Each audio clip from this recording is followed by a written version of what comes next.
Hi there, Lake Speed Jr. Total Seal Piston Rings, and I'm here in Cleveland, Georgia with my good buddy Jake Raby, home of Flat 6 Innovations, Raby air-cooled technologies, and a host of other things. IMS Solutions was invented here. Right here. So, and Jake and I have been doing testing together for well over a decade now. Yeah. So, the reason why we're here today is to talk a little bit about one of my favorite topics, ring seal soup. And you're like, okay, what does that have to do with this Porsche block in front of me and these scuffed up pistons? Bear with us. Because ring seal and ring seal soup, that mixture, that coming together of the piston and the ring and the oil and the cylinder wall finish, which that's what this little thing is here for, is Minutaio profilometer that can measure that cylinder bore finish. All of those, just like any other good soup, be it Italian wedding soup or New England clam chowder, they all have to come together, but they are different. So, one thing about these engines is pretty unique, and Jake's experience here is that, a Nicosil cylinder is pretty much a Nicosil cylinder. Doesn't really matter if it's in a water-cooled motor or an air-cooled motor, because it's that surface material of the piston, skirt coating of the piston, the oil of the surface finish, all of that has to work together, and it really doesn't matter if it's water-cooled or air-cooled. Exactly. All that piston ring knows is it's running against this type of surface material, this type of surface finish, and oil is the same thing. So, Jake, tell them a little bit about what you've been up to here recently and why all this matters and relates to ring seal soup. Well, first thing I'll say is, until just a couple of years ago, or really this year, for the majority of engine builders and people, especially in the Porsche industry, ring seal soup was not on the menu. Okay? Yeah. Because people are so stuck in doing the things they've always done. They get on cruise control, especially if you work with air-cooled engines that had the factory Nicosil cylinders. The stuff just works, right? The 996 turbo, 997 turbo, GT3s that came factory with Nicosil cylinders, they don't have problems like we see with this M96 and M97 engine that had the Locasil cylinders from the factory. So the fact that ring seal soup is a new and upcoming thing for the menu on so many people's menus is a great thing. And even things like the profilometer have been just black art until the last year or so. Like, this is stuff that we just didn't see people doing. There was no webinars about surface roughness. There was none of this stuff. We had to figure this out empirically. We had to see what worked and what didn't. We had to fail. We had to see what ring seal was doing. We had to see what lubrication was doing. And we just had to figure this stuff out. And it was a black art that's not quite so black anymore. And we're really working with Lake and the guys at Total Seal and Ellen Engineering and even Oak Ridge National Laboratories. We're working together for the Suma-Bore technology and working to apply that to both air-cooled and water-cooled Porsche engines. Now, what's very unique is I cut my teeth on air-cooled Porsche engines, and right here on this property, for many years, I never would allow a water-cooled Porsche to be here. And until I bought a Boxster, and I was told by Charles at Ellen Engineering, hey, we've got to get to the bottom of these things because these engines have major problems. I'm like, whoa, hold on a minute, problems? That's me. If it's a black sheep and it's a problem, I want to work on it. And to all you guys out there that are in the industry of working on engines and designing things for Chevys or Fords or whatever, that niche market is what you need to be looking at. What engine has a problem? I don't want to work on things that don't have a problem. I find it quite boring, right? Yes. Oh, yeah. So realistically, with this, the number one problem, even though this engine has 31 modes of failure that I've documented on this property, everything from intermediate shaft bearings, timing chain failures, cylinder bore scoring, piston failures, of all of those, all right here. Number one, the very first problem that we attacked with this engine series and family was cylinder bore scoring. And even today, 15, 18 years later, we're continuing to learn things about this. I learned things about this 2 days ago I didn't know 3 days ago. So it's using tools like this, applying the Suma-Bore, changing piston skirt coatings, changing ring coatings, changing ring tensions. Mm-hmm. All of those things have been very, very unique in what they've added to that suit that you're talking they're about. all the ingredients in that suit. Absolutely. And you can make one change to those ingredients and see something radically different.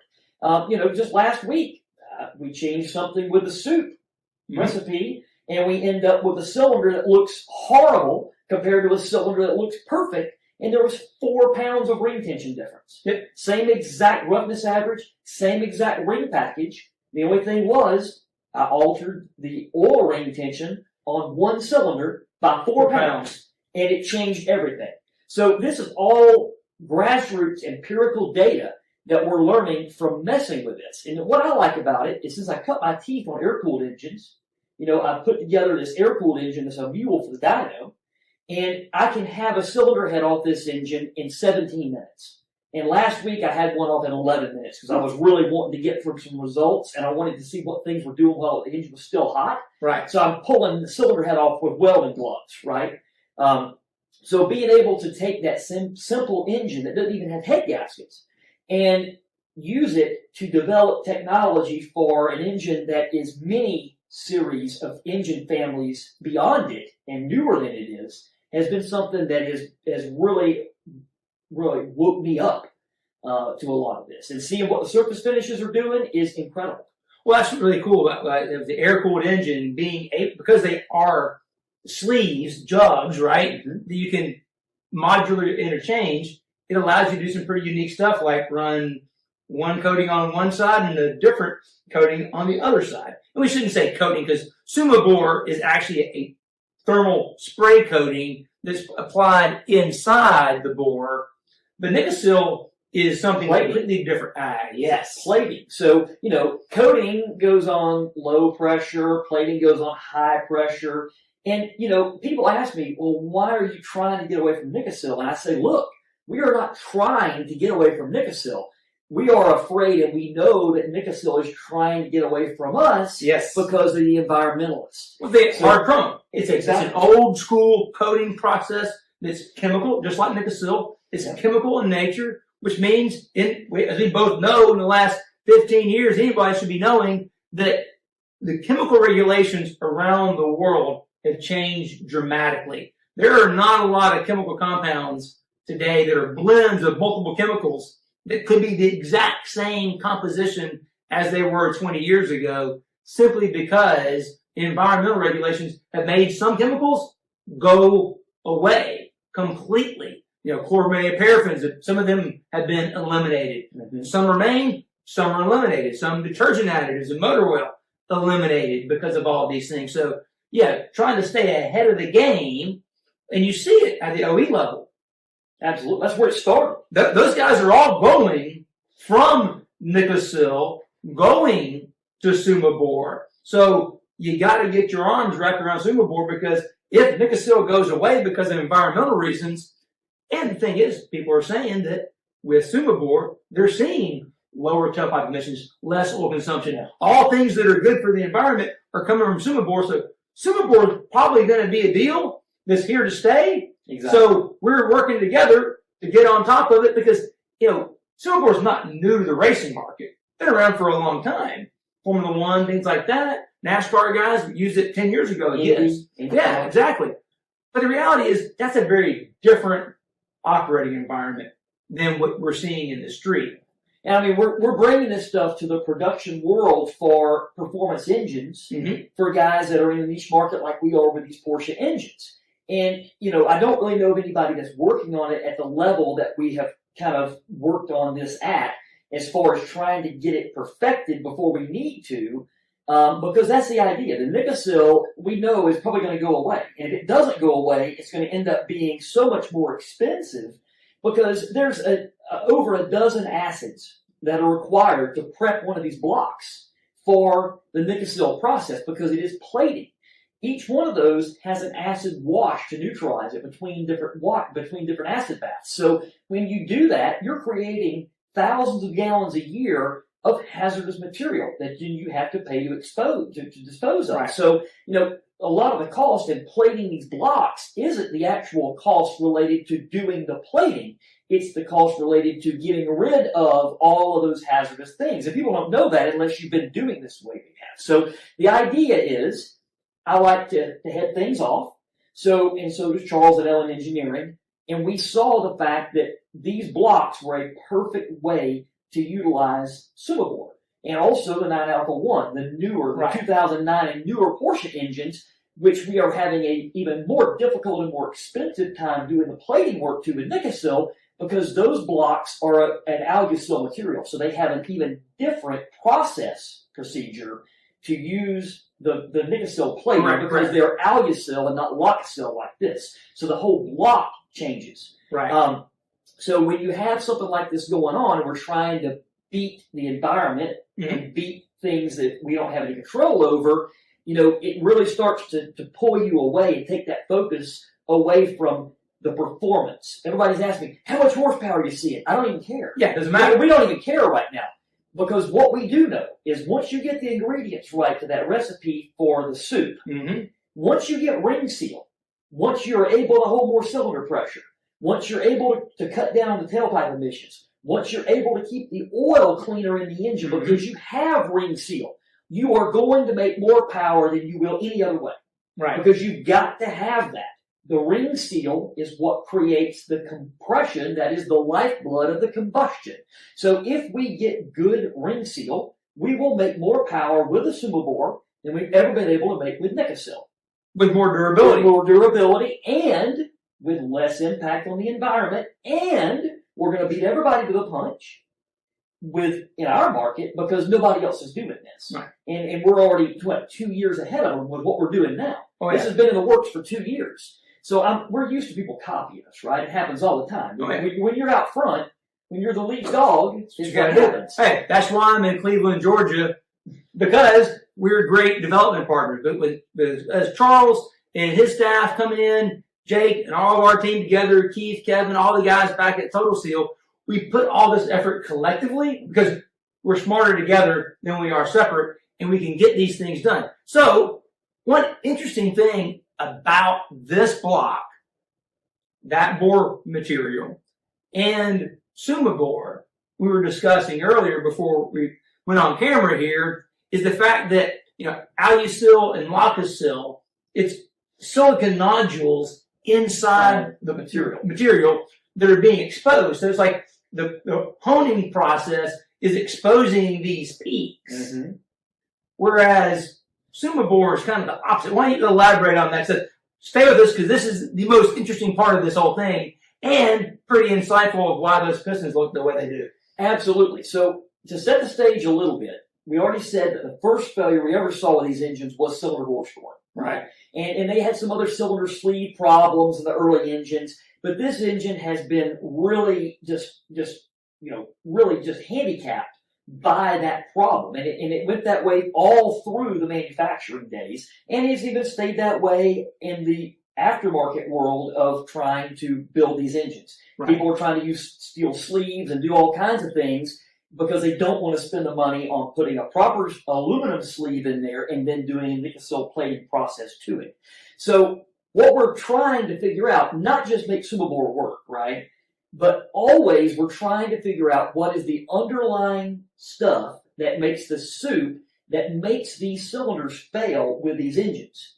So what I'm already seeing as I take the profilometer and I measure cylinders that have failed in blocks, and we measure them at different places in the block, we see already that a lot of the numbers we're seeing from the Lakasil, either above ring travel or below ring travel, or even parts of the cylinder that has never seen a piston load or a ring load, is the cylinders that have failed have greatly huge changes in the RVK, RPK, RK, all those things, all the different surface finish values. I'm going to hold that up there.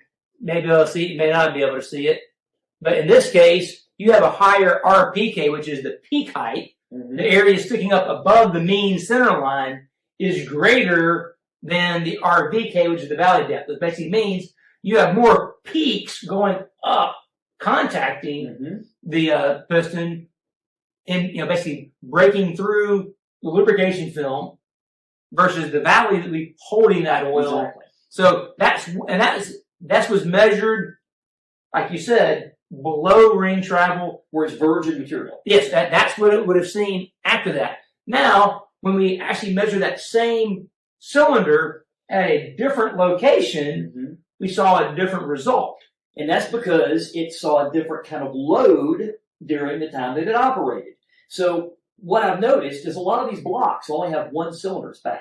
One cylinder scored, the other ones are fine. Every block that I've measured to date that had a scored cylinder, if I measured it virgin, the RPK numbers would be much higher than all the other cylinders, which proves that that surface finish from the factory had a lot of tiny peaks all over it. Those peaks are unit loading, basically. You have that. So once that happens, then you start having wear occur not just to the piston skirt, but the piston rings and all the things that are in the soup. And once it gets hurt and you have those things start, then now your piston skirt coating starts to fail. You're lacing your engine oil with fuel because now you don't have fuel control. You're not keeping that in there. Goes up. And we notice that these engines that have the bore scoring go on have extremely black oil. It looks like a diesel. You can run the engine for 1,000 miles on the engine oil, and it comes out black. Okay? That's one of the big symptoms of cylinder bore scoring if you don't have the other symptoms yet, because you were lacing that oil with the hydrocarbons much earlier than any other symptom shows up. Right. So, another reason why you should be doing used oil analysis, by the way, because it will show that up. You can see that increased fuel dilution. You can see that silicon going up. Again, if you use just your generic labs, they're going to tell you that silicon is dirt and you need to change your air filter. Yeah. Not in one of these motors. But if they watch our videos on RenVision, where we did, talked about the used oil analysis and what we find with bore scoring, then that used oil analysis company might change how they respond in their summary at the bottom. Because after we released that video, within 2 weeks, a very popular company out there they kind of changed their tune from, well, you got silicon in your oil, so you need to change your air filter. It went from, you know what? You got silicon in your oil, your aluminum's higher, your fuel intrusion's higher, and this is a Porsche M96 engine. You might have bore scoring. This is no joke. It happened. It happened last year. Okay? So that's what happens. But that's one reason we share this, right? That's okay. They learned about that. Well, it helps somebody else. They give us some credit for that. That'd be nice. We did their homework for them. Oh, yeah. But they don't build engines. That's the thing. Exactly. So, but if you do good used oil analysis, and if you change the oil frequently enough, yes, you're able to determine those things. You can see it. And that means not your annual oil service interval. At least do it twice a year. So what we're getting at is the cylinders in these engines that seem to have the best chance of bore scoring are having the highest peaks in their surface finish. And that's not where the piston or piston rings have been riding. This is an area of the bore that is virgin, that has never had any radial load or anything like that placed on it while the engine is running. Now, we also were able to get a brand new DFI Porsche block, a 9 Alpha 1, for a 2014 911. And that particular car, we measured that bore, and we noticed some very unique things about that from a brand new block from the factory. So we'll share that later on, but that was a brand new virgin crankcase, never been ran, never been assembled, and we've learned a lot from that one. And we learned a lot from going from one cylinder to the next, and even measuring different places in the cylinder, which that's where Brad's tool comes in, holder for the stylus. That is the best thing ever. It's a very simple tool, that he just had the idea to come up with it, and it allows us to measure these blocks at different locations, different axes, all that sort of thing. But this engine is a great one to work with to solve this problem, because the cars are still very valuable in the minds of the owners that want to keep the car for a long time. The cars are great. Oh, they're great cars. Yeah, they're tanks. The car's a tank, but the engine has got so many problems. And, I believe that the Locasil the factory used with these engines was an early effort to try Suma-Bore. They wanted the result that Suma-Bore is able to give, but they did it with such a huge budget cut. And you got to face it, this is developed in the 90s. Okay?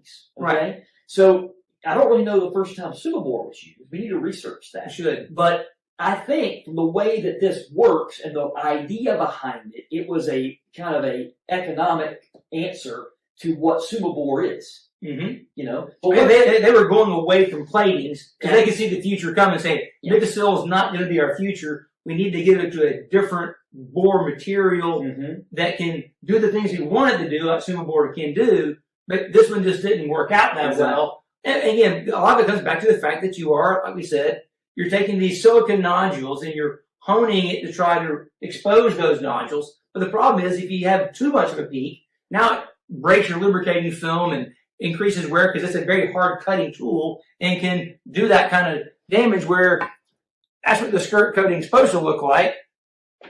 That's what it looked like when it scores, where Suma-Bore doesn't have those nodules. It's thermally sprayed, then diamond honed to a mirror finish. Exactly. It's the porosity. It's like a sponge that holds it. So it's like the opposite. So as opposed to having these peaks sticking up, it's got all these little valleys and pores down that hold that oil. It looks horrible. I mean, if you look at it and you look at it real closely, it looks like it's already worn. That's the thing about it. And if you look at it on a perfectly good M96 block, that's Locasil like this one, and it hasn't scored, it looks the same way.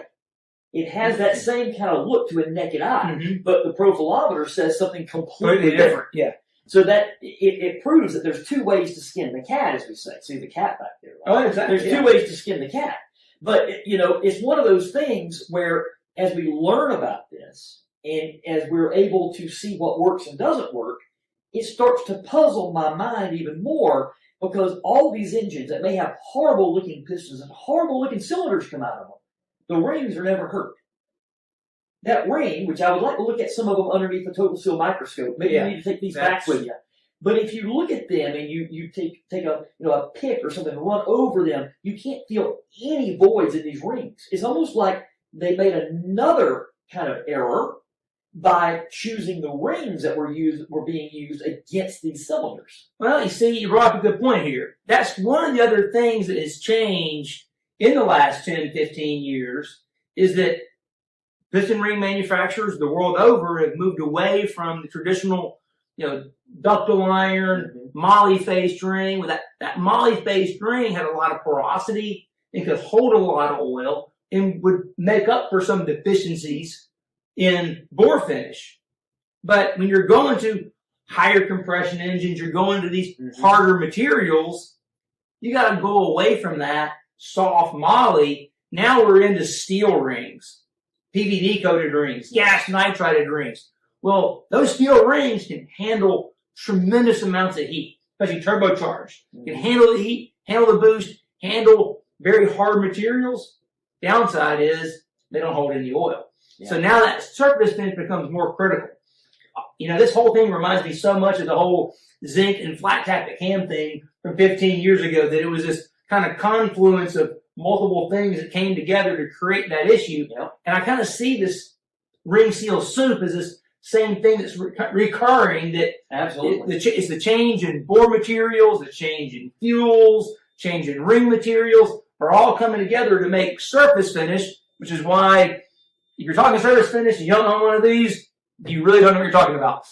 Yeah, I mean, you don't know what you don't know. Like I said, 5 years ago, who was talking about this? Most people did not even know that these tools existed. Right. And still today, even though it's become a very hot topic, how many machine shops we were just talking about? Yeah, I run a 360, 400 hone through it. It's good. It's a plateau finish. It's good. That's what you've been doing. But everything's changing. And like we said, what I'm learning now is that especially with Suma-Bore, we are going to find out that we are going to have yet another requirement for a different flavor of brake-in oil. We're already seeing it. Yeah. And I'm running a test next week. While everybody else is off for Christmas, I'm running a test next week that proves, hopefully, something that I'm thinking about that doesn't make a lot of sense even to you. But I'm doing it because of what I've seen and because I have to rule it out. Okay? Right. And that's from an oil perspective. Now, you're talking about ring tension. we've already seen a crazy difference in what Locasil and Nicosil and Suma-Bore need for ring tension. It's crazy, and it's not what people had told us it would be. Yeah, it's not the logical That's right. process. Which is in your test next week is you're going a direction opposite of what conventional wisdom is, Yes. but you're following the trail that what your experience is saying, hey, something doesn't add up here. I need to verify it. And the thing is, when I do this work, guys, I don't sit around and read stuff about it. This engine is my teacher. I have to pay attention to it. I have to give it the variables. Yep. I have to listen to it. And it is telling me what it needs in its own language. And you have to be able to listen to that. So too many times people overthink this stuff. Right. And you overthink it to the point, and you think about how it's supposed to work, you miss the point completely. Oh, exactly. It's telling you a story. You just got to be willing to slow down and listen to it and then believe it. Absolutely. And it doesn't matter if it makes sense to anybody else. Because at the end of the day, when this thing speaks the language I want to hear, I know that I'm going to use that to spank everybody else out there. And they need to learn this just like we did. Oh, yeah. And they will. I've already proved it, right? It takes time. Yeah.